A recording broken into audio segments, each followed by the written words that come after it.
cewek yang rambutnya apa itu namanya? Tahu nggak di braided? Yang kalau orang barat itu kan bukan di kepang, di apa ya? Kabang yang kecil-kecil itu loh. Tahu nggak? Iya, kayak gitu. Gitu. Karena yang mau Anda terangkan adalah the girl-nya, maka selipkanlah setelah the girl. Gitu ya. Jadi dia tuh mengikuti kata benda apa yang mau diterangkan. Ya? Next. Siapa ya? Sorry, Mbak, namanya siapa? Fitri. Lupa.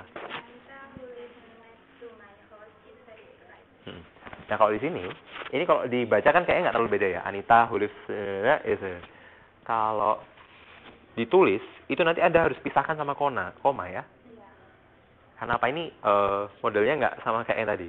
Jadi ini harus dipisahkan sama koma nanti ya. 6.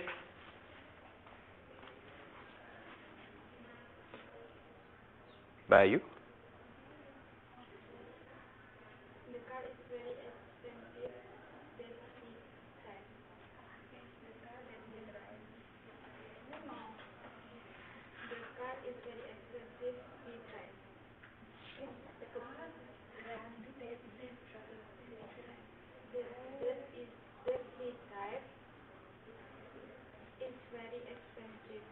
Coba lihat lagi ya. Kalimat yang independennya, kalimat utamanya. Ada berapa kata benda di situ? Komputernya mau. Terima kasih.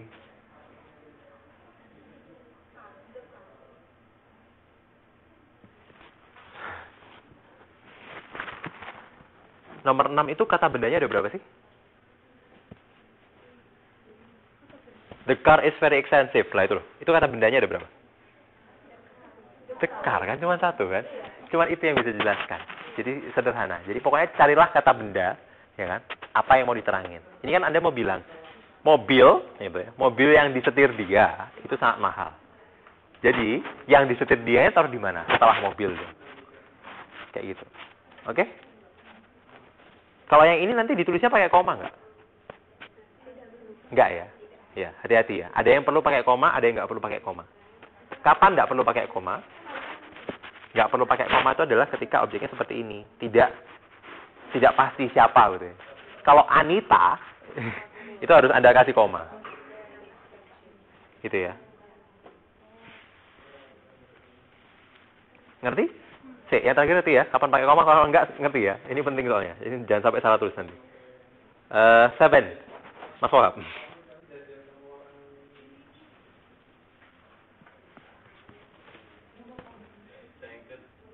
Thank.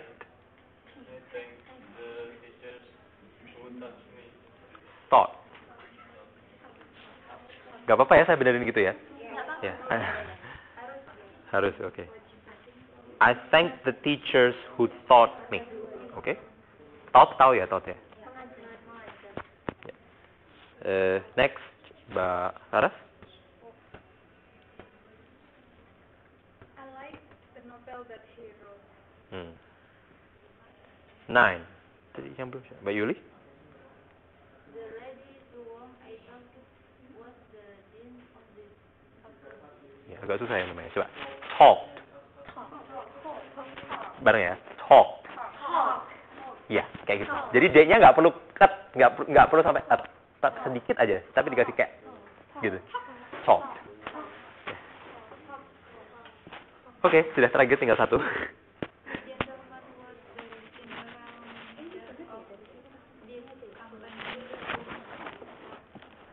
Jadi yang dilihat company-nya atau gentleman-nya. Kata bendanya kan ada dua tuh ya. Iya. Sebenarnya kata bendanya general manager sama company sih. Ada 3. Yang dilihat apanya ini kira-kira?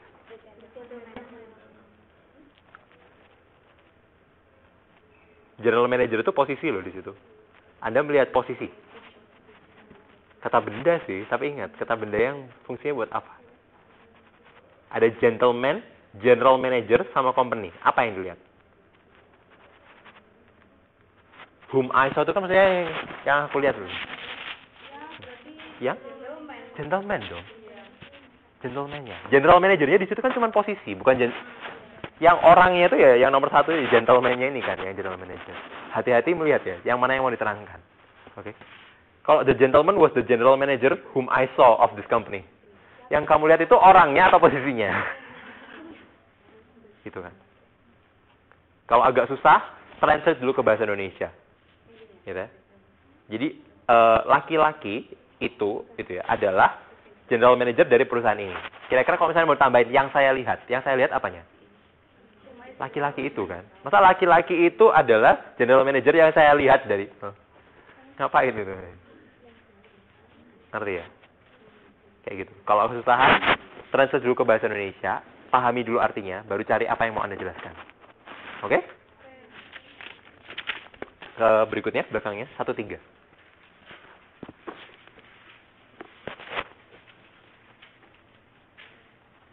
Ya. Ya.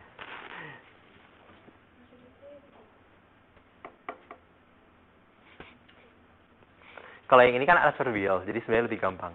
Nggak usah dibaca satu persatu, dilihat aja. Yang mana yang nggak ngerti, bilang ke saya. You may begin asking when you're ready. Terus saya kasih contoh yang pertama tuh.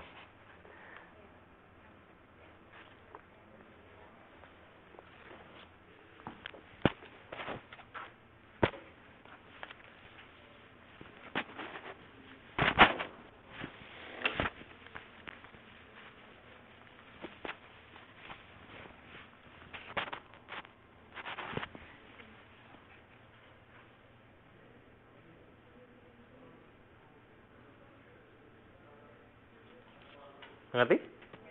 Ada yang nggak ngerti? Nggak ya? Gampang kan kalau itu ya? Ya. Oke, jadi kita lanjutkan aja.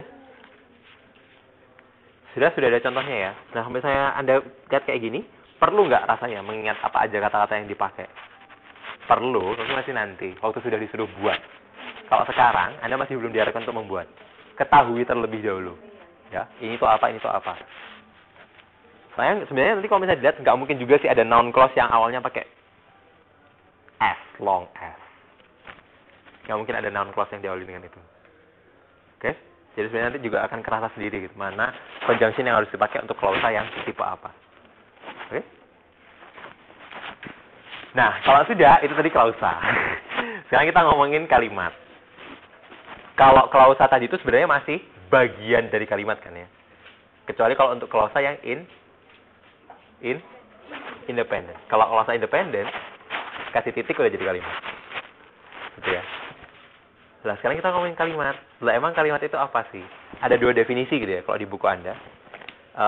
Satunya suatu pemikiran yang utuh, suatunya terdiri dari subjek dan predikat. Oke. Sebelum kita ngomongin masalah definisi, coba lihat dulu deh. Di situ juga ada sih, kalau saya mau lihat di situ. Kalau lebih jelas sana, lihat sana aja. Ada percakapan antara Mother and John. John, dinner is ready.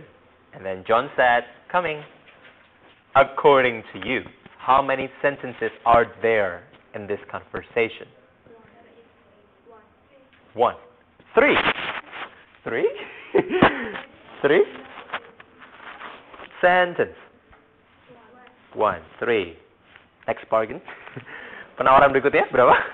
1, 3. Berikutnya 10 mungkin. Berapa? Nggak ada? 1. 2. Kenapa begitu? Coba Anda lihat. Tadi definisinya kan dia bilang pemikiran yang utuh gitu. Itu sudah jadi kalimat. Coming, itu sudah pemikiran yang utuh nggak?